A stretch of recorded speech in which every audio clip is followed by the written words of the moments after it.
আসসালামু আলাইকুম। Web design and ডেভেলপমেন্টের ধারাবাহিক পর্বের আজকের পর্বে স্বাগতম। আজকে আমরা জানার চেষ্টা করব ওয়েবসাইট কিভাবে তৈরি করে। আমরা জানি ওয়েবসাইট হলো মূলত বিভিন্ন ওয়েব পেজের সমষ্টি। ওয়েব পেজে ওয়েবসাইটের ইনফরমেশন রাখা হয় বা দেখানো হয়। তো এই ওয়েব পেজ বা ওয়েবসাইট কিভাবে তৈরি করে? ওয়েব পেজ বা ওয়েবসাইট তৈরি করা হয় মূলত কিছু ভাষা ব্যবহার করে।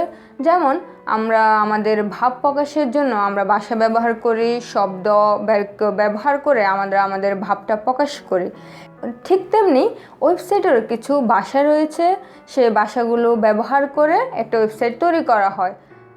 যেমন ওয়েবসাইট তৈরি করার জন্য দু ধরনের ভাষা ব্যবহার করা হয়, একটি হচ্ছে ক্লায়েন্ট সাইড স্ক্রিপ্টিং ল্যাঙ্গুয়েজ আর একটি হচ্ছে সার্ভার সাইড স্ক্রিপ্টিং ল্যাঙ্গুয়েজ।